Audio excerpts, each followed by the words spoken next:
இது மகிமை நேரம்.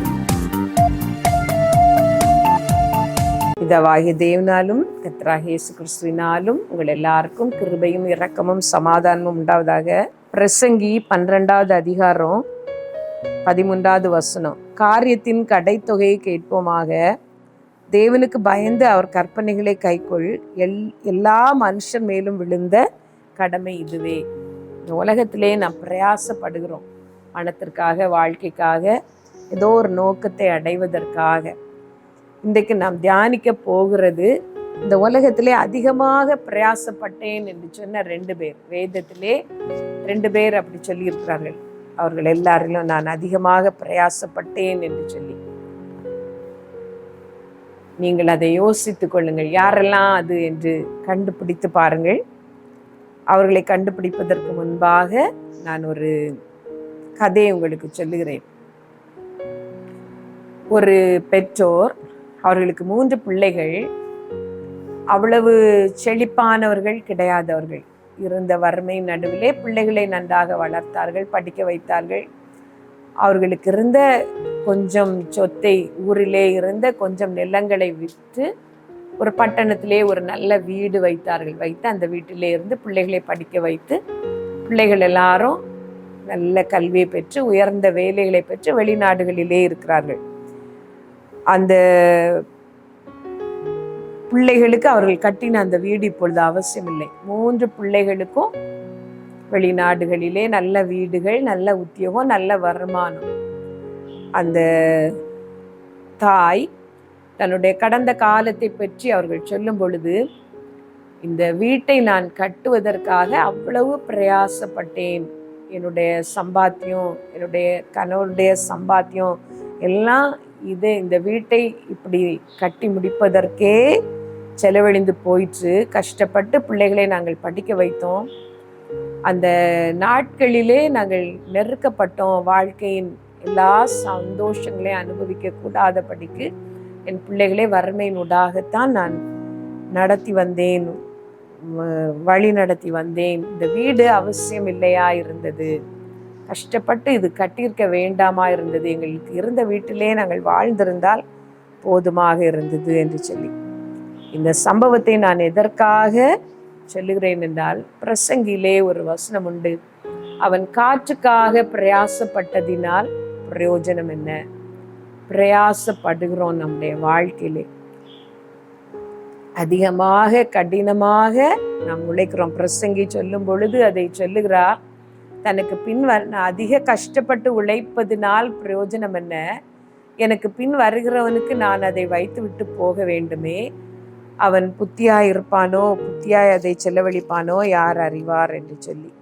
நிறைய வீடுகளின் காரியங்கள் அப்படித்தான். நீங்கள் யோசித்து பாருங்கள், உங்களை சுற்றி உள்ளவர்களை யோசித்து பாருங்கள், வயதானவர்களை யோசித்து பாருங்கள். கடினமான அநேக பிரயாசங்கள் வீணாக போகிறது. கடினப்பட்டு பிரயாசப்படுகிறோம் அந்த உலகத்தின் காரியங்களுக்காக, அதெல்லாம் வீண் என்று ஒரு நாள் கண்டுபிடிக்கிறோம். இந்த வேதத்திலே நான் அதிக பிரயாசப்பட்டேன் என்று சொன்னவர்கள், ஒன்று பிரசங்கி, இன்னொன்று பவுல் சொன்னார், அதிகமாக நான் பிரயாசப்பட்டேன் என்று சொல்லி.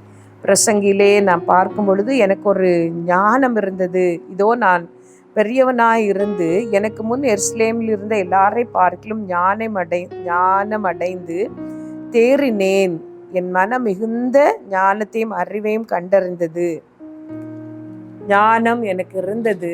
எனக்கு ஞானம் இருந்ததினால் நான் அதிகமாக பிரயாசப்பட்டேன் என்று சொல்லுகிறார். நான் என் உள்ளத்திலே சொல்லிக்கொண்டது என்னவென்றால், வா, இப்பொழுது உன்னை சந்தோஷத்தினாலே சோதித்து பார்ப்பேன், இன்பத்தை அனுபவி என்றேன்.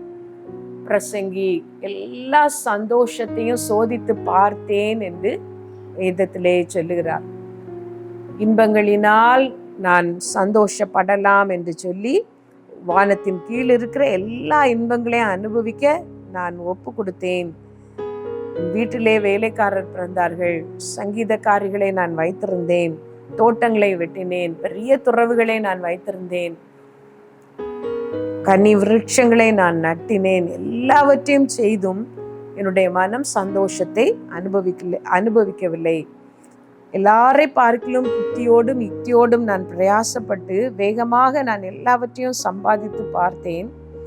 சம்பாதித்து பார்த்து விட்டு கடைசியிலே அவர் சொல்லுகிறார், மூடன் என்றாலும் ஞானி என்றாலும் என்றைக்கும் நிலைவில் இருப்பதில்லை, இப்பொழுது இருக்கிறதெல்லாம் வருங்காலத்தில் மறக்கப்பட்டு போம். மூடன் எப்படி சாகிறானோ அப்படியே ஞானியும் சாகிறான். ஆகையால் இந்த ஜீவனை வெறுத்தேன். சூரியனுக்கு கீழே செய்யப்படுகிற கிரியைகள் எல்லாம் எனக்கு விசனமாயிருந்தது. எல்லாம் மாயையும் மனதுக்கு சஞ்சலமாயிருந்தது. அதிகமான பிரயாசங்களை பட்டு எல்லா இன்பங்களையும் நான் அனுபவித்தேன். அதிகமாக பிரயாசப்பட்டு எல்லா சம்பாத்தியமும் நான் பண்ணினேன். எல்லாம் பண்ணினாலும் இதெல்லாம் மாயையும் மனதுக்கு சஞ்சலமாக இருந்தது என்று சொல்லிவிட்டு அவர் கடைசியிலே காரியத்தின் கடை தொகையை நாம் கேட்போமாக என்று சொல்லிவிட்டு ஒரு ஆலோசனை சொல்லுகிறார். தேவனுக்கு பயந்து அவர் கற்பனைகளை கைக்கொள். எல்லா மனுஷன் மேலும் விழுந்த கடமை இதுவே. காற்றுக்காக நான் பிரயாசப்பட்டதினால் பிரயோஜனம் என்ன என்று சொல்லிவிட்டு தேவனுக்கு பயந்து அவருடைய கற்பனைகளை கை கொள்வதுதான் முக்கியம் என்று பிரசங்கி கண்டுபிடித்தார். அதே போல பவுலை நான் பார்க்கும் பொழுது அவர்கள் எல்லாரிலும் நான் அதிகமாக பிரயாசப்பட்டேன், எனக்குள் இருந்த தேவ கிருபையை அப்படி செய்தது, அதிகமாக நான் பிரயாசப்பட்டேன் என்று சொல்லி பவுலின் வாழ்க்கை உங்கள் எல்லாருக்கும் தெரியும். ஒவ்வொரு இடமாக போய் கர்த்தரை அறிவித்து கொண்டிருந்தார், சுவிசேஷத்தை பிரஸ்தாபித்து கொண்டிருந்தார். கடைசியிலே அவர் சொன்னார், நல்ல போராட்டத்தை போராடினேன், விசுவாசத்தை காத்து கொண்டேன், இது முதல் நீதியின் ஜீவ கிரீடம் எனக்காக வைக்கப்பட்டது. இதுதான் கர்த்தருக்காக பிரயாசப்படுவதும் உலகத்துக்காக பிரயாசப்படுவதற்குமான வித்தியாசம். உலகத்திற்காக பிரயாசப்படுகிறவர்கள், கடினமாக உழைப்பவர்கள், சம்பாதிப்பவர்கள் கடைசியிலே கண்டு கொள்வது எல்லாம் மாயையும் மனதுக்கு சஞ்சலமா இருக்கிறது என்று சொல்லி, கர்த்தருக்காக பிரயாசப்படுகிறவர்கள் நல்ல போராட்டத்தை போராடினேன் என்று சொல்லி சந்தோஷப்படுவார்கள். இதில் எதை நீங்கள் தெரிந்து கொள்ள போகிறீர்கள் என்று யோசித்துக் கொள்ளுங்கள். அதுவும் ஆண்டவருக்காக இந்த உலகத்திலே பிரயாசப்படுகிறது நித்தியமான பலனை தரும். உலகத்துக்காக மட்டுமே வாழ்வது சஞ்சலிப்பையும் சலிப்பையும் கடைசியிலே தரும். உங்களை ஒப்பு கொடுத்து ஜெபிப்பீர்களா? ஹல்லேலூயா, ஹல்லேலூயா, ஹல்லேலூயா. இயேசுப்பா, இந்த நாளிலே கர்த்தாவே நாங்கள் எங்களை ஒப்பு கொடுக்கிறோம். ஒரே ஒரு வாழ்க்கை, அதுவும் சீக்கிரமாக ஓடி மறையும். கிறிஸ்துவுக்காக செய்வது எதுவோ அதுவே நிலைக்கும் என்று நாங்கள் பார்க்கிறோம். ஆண்டவரே, உமக்காக எதையாயிலும் செய்ய இந்த செய்தியை கேட்கிற ஒவ்வொருத்தரையும் நீர் பலப்படுத்தும்.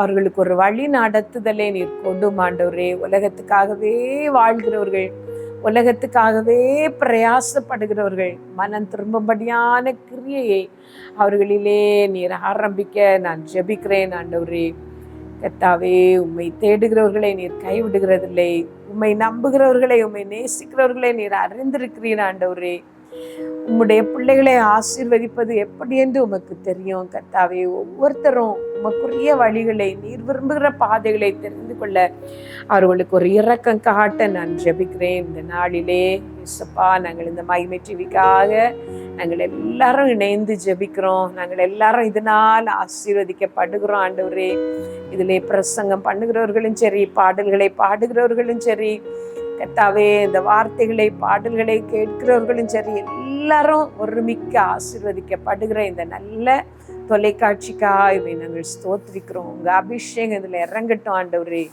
உங்கள் அக்கினி இந்த தொலைக்காட்சி நிகழ்ச்சிகளின் மேல் இறங்கட்டும். பலத்த காரியங்கள் நடக்கட்டும். இயேசுப்பா கர்த்தாவே, இதன் மூலமாக உம்முடைய நாம மகிமைப்படட்டும். ஆண்டவரே, அநேகர் ரட்சிக்கப்படுவதற்கும் உம்மை அறிகிற அறிவிலே வளர்வதற்கும் இது ஏதுவா இருக்கும்படி இதன் ஒவ்வொரு செய்திகளையும் ஒவ்வொரு ப்ரோக்ராமையும் நீர் ஆசீர்வதிக்க நாங்கள் ஜெபிக்கிறோம். தேவ கிருபை இறங்கட்டும். இயேசுப்பா, இதை நடத்துகிறவர்களுக்காக நாங்கள் ஜெபிக்கிறோம். உம்முடைய ஆலோசனையையும் வழி நடத்துதலையும் ஒவ்வொரு காரியத்திலும் நீர் தர நாங்கள் ஜெபிக்கிறோம். இயேசுப்பா, எல்லா தேவைகளையும் நீர் சந்தியும். உம்முடைய நாமத்தை இதன் மூலம் மகிமைப்படுத்தும். ஆண்டவரே, எங்களுக்கு அல்ல கர்த்தாவே, எங்களுக்கு அல்ல, உம்முடைய நாமத்திற்கே மகிமை வர பண்ணும். அப்பிரயோஜனமான ஊழியக்காரி செய்ய வேண்டிய கடமையை மாத்திரம் செய்திருக்கிறேன். இயேசுப்பா, இதனால் வருகிற சகல துதியும் கனமும் மகிமை உமக்குரியது, அதை உமக்கே செலுத்துகிறேன். இயேசு நாமத்துல கேட்கிறோம் ஜீவனுள்ள எங்கள் நல்ல பிதாவே, ஆமென்.